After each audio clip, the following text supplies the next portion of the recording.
2023 kelas M Fakultas Hukum. Tujuan saya membuat materi presentasi ini adalah untuk memenuhi tugas UTS dari mata pelajaran pengantar hukum Indonesia. Dalam presentasi ini saya akan menampilkan jurnal hukum dengan mengambil salah satu contoh dari hukum pidana dengan judul Penerapan Pidana Mati Terhadap Terpidana Kasus Korupsi 1. Pencipta Warih Anjali, Masalah-masalah Hukum volume 49 nomor 4, halaman 432 sampai 444, Oktober 2020. Fakultas Hukum Universitas 17 Agustus 1945, Jakarta. Jalan Sunter Pedemoro, Jakarta Utara. Dengan sertifikat tersebut. Demikian isi dari jurnal hukum saya. Yang pertama adalah pendahuluan, yang kedua adalah rumusan masalah, yang ketiga adalah pembahasan, dan selanjutnya adalah saran dan kesimpulan. Yang pertama adalah pendahuluan. Korupsi merupakan istilah yang tidak asing terdengar di telinga bangsa Indonesia. Untuk memberantas korupsi, Indonesia telah memiliki lembaga khusus untuk melakukan penegakan hukum kasus korupsi. Lembaga Pemberantas Korupsi dibentuk berdasarkan Undang-Undang Nomor 30 Tahun 2002 tentang Komisi Pemberantasan Korupsi. Dasar pembinaan pemberantasan tindak pidana korupsi yang telah diperbaharui dengan Undang-Undang Nomor 20 Tahun 2001 tentang perubahan atas Undang-Undang Nomor 31 Tahun 1999 tentang pemberantasan tindak pidana. Untuk selanjutnya disingkat dengan UU TPK. Dalam pemberantasan korupsi yang dipimpin oleh KPK, tahun 2018 merupakan tahun di mana penindakan terbanyak sepanjang sejarah KPK. Data KPK sebelum operasi tangkap dengan OTT, KPK terhadap pejabat Kementerian PURR pada hari Jumat 28 Desember 2018 terdapat 91 perkara korupsi yang melibatkan anggota legislatif dan 20 OTT KPK dan pengembangan perkara media. Operasi tangkap tangan sepanjang tahun 2009 dilakukan 21 kali di 14 daerah dengan tersangka 76 orang Komisi Pemberantas Korupsi tahun 2019. Data tersebut menunjukkan penurunan OTT KPK dari 30 perkara pada tahun 2018 ke 21 perkara pada tahun 2019. Sejak 2015 hingga semester 1 tahun 2018, kurang lebih 181 kasus korupsi dana desa dengan kerugian sebesar 40,6 miliar. Demikian pula data dari Direktorat Jenderal terdapat 434 kepala daerah terkena kasus hukum baik oleh KPK maupun kepolisian dan kejaksaan. Media Indonesia 2019. Hal ini tak berbanding lurus dengan angka indeks persepsi korupsi Indonesia yang stag di angka 37 pada tahun 2016 dan 2017. Namun, pertumbuhan IPK Indonesia termasuk tertinggi di dunia.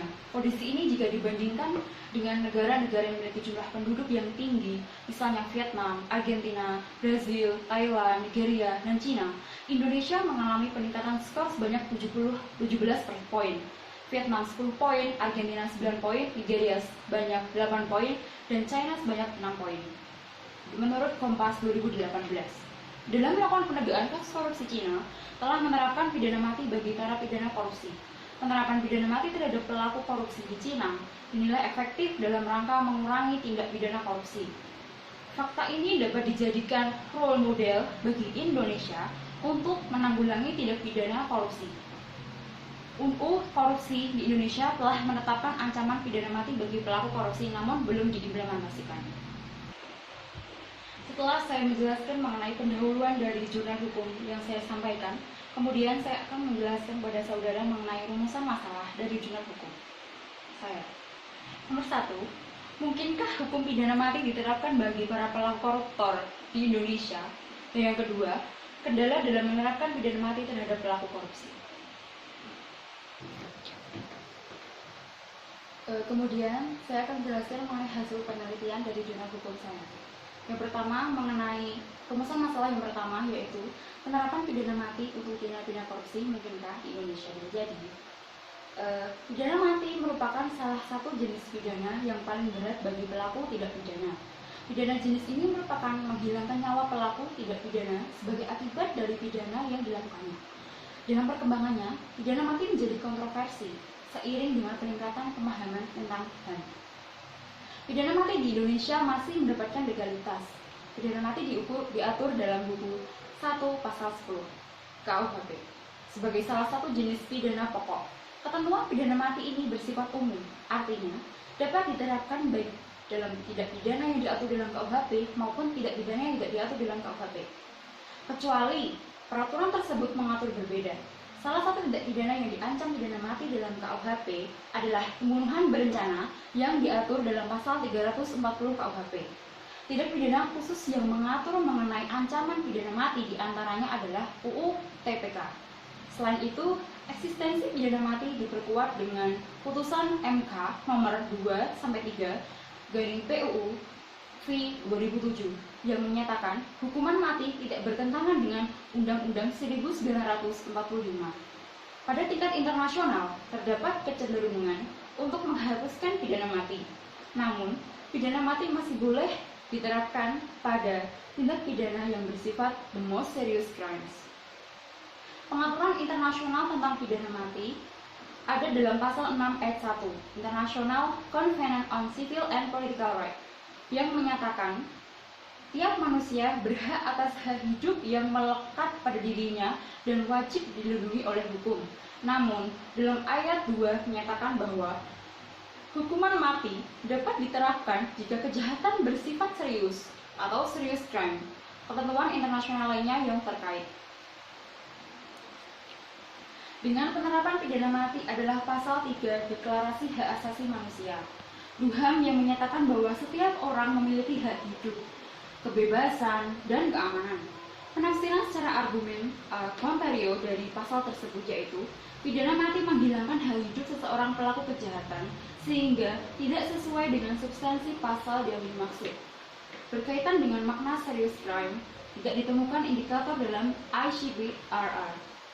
Menurut pembukaan Konvensi PBB, penentuan korupsi tahun 2003 menyatakan korupsi merupakan masalah yang serius. Di samping itu, berdasarkan konsideran UU TPK menyatakan bahwa tindak pidana korupsi yang selama ini terjadi secara meluas tidak hanya merugikan keuangan negara saja, tetapi juga telah merupakan pelanggaran terhadap hak sosial dan ekonomi masyarakat secara luas.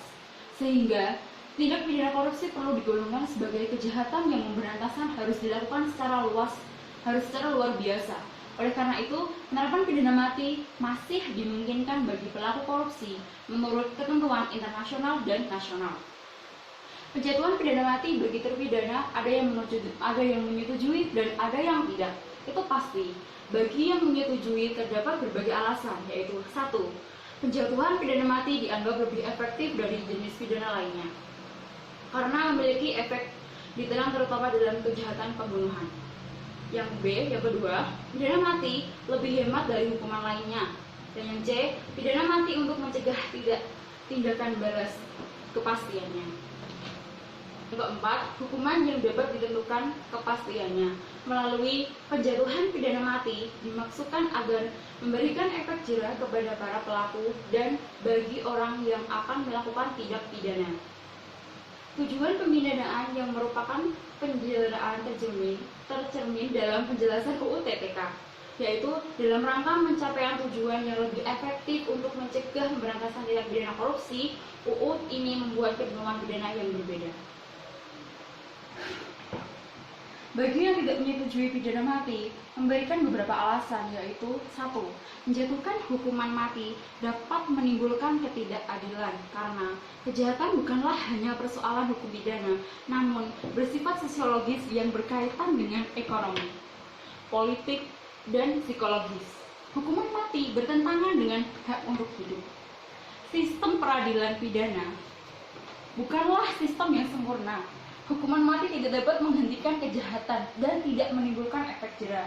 Adanya alternatif pemidanaan yang tidak mencabut nyawa terpidana dari bersifat berat yang harus disosialisasikan. Hukuman mati tidak sesuai dengan tujuan pemidanaan yang berupa permasyarakatan, pendidikan dan resosialisasi narapidana Lubis 2009. Menurut penulis, penjatuhan pidana mati dalam UU TPK merupakan salah satu upaya pemberantasan tindak pidana korupsi secara tertulis dan secara serius dan menciptakan kepastian, keadilan, kemanfaatan dan di masyarakat.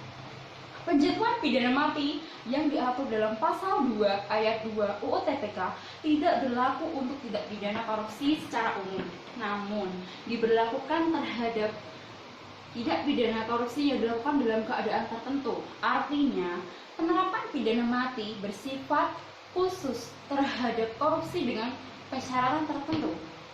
Secara normatif, ancaman pidana mati bagi pelaku korupsi telah ada sejak tahun 1999. Namun dalam prakteknya sampai saat ini belum ada pelaku korupsi yang dijatuhi hukuman mati.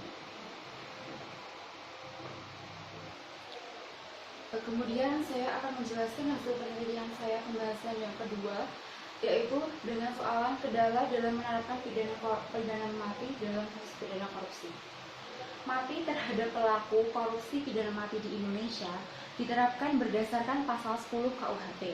Dalam pasal tersebut, pidana mati merupakan jenis pidana pokok yang terberat. Pidana mati di Indonesia dilakukan dengan ditembak mati.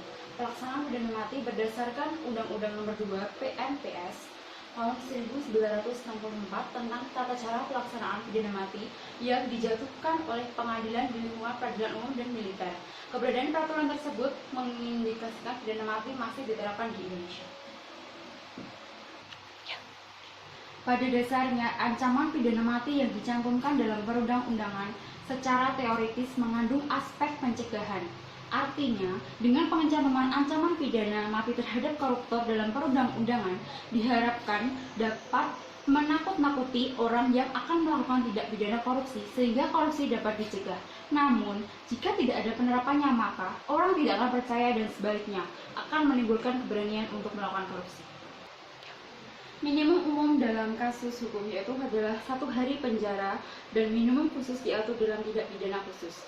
KUHP tidak mengenai adanya minimum khusus. Ancaman pidana maksimum terdiri dari maksimum umum dan secara maksimum khusus. Maksimum umum meliputi pidana penjara 20 tahun, pidana seumur hidup, dan pidana mati.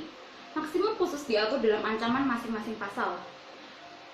Penjatuhan pidana kepada pelaku tindak pidana oleh hakim dilakukan dalam beberapa tahap, yaitu tahap pertama merupakan tahap melakukan analisis perbuatan tindak pidana. Pada tahap ini, hakim menganalisis apakah terdakwa melakukan perbuatan pidana atau tidak, di mana perbuatan tersebut diatur dalam satu rumusan aturan pidana. Tahap kedua merupakan tahap menganalisis pertanggungjawaban pidana. Pada tahap ini, jika terdakwa dinyatakan terbukti melakukan suatu perbuatan pidana, hakim akan melakukan analisis apakah terdakwa mampu untuk mempertanggungjawabkan perbuatan pidana yang dilakukannya. Tahap ketiga merupakan tahap penentuan pidana. Hakim akan menjatuhkan pidana apabila pelaku telah memenuhi unsur-unsur dari pasal undang-undang yang dilanggar. Untuk tindak pidana korupsi berdasarkan UNCAD tahun 2003 yang telah diratifikasi dengan Undang-Undang Nomor 7 tahun 2006 tentang pengesahan United Nations Convention Against Corruption tanggal 18 April 2006 menyatakan korupsi sebagai persoalan yang serius dan mengancam stabilitas dan keamanan masyarakat, melecehkan lembaga-lembaga dan nilai-nilai demokrasi, nilai etika, dan keadilan serta membahayakan pembangunan berkelanjutan dan aturan hukum. Yang terakhir adalah kesimpulan dan saran. Berdasarkan pembahasan yang penulis telah kemukakan, maka kesimpulan dapat dikemukakan sebagai berikut. Penjatuhan pidana mati terhadap pelaku tindak pidana korupsi berdasarkan pasal 2 ayat 2 UU TPK sulit diterapkan terutama pada unsur kondisi darurat. Hal ini karena dalam menjatuhkan pidana unsur kondisi darurat harus dapat dipenuhi seperti yang tercantum dalam rumusan undang-undang. Jika perbuatan pelaku secara konkret tidak dapat memenuhi unsur yang tercantum dalam rumusan undang-undang secara abstrak, maka tidak dapat dijatuhi pidana.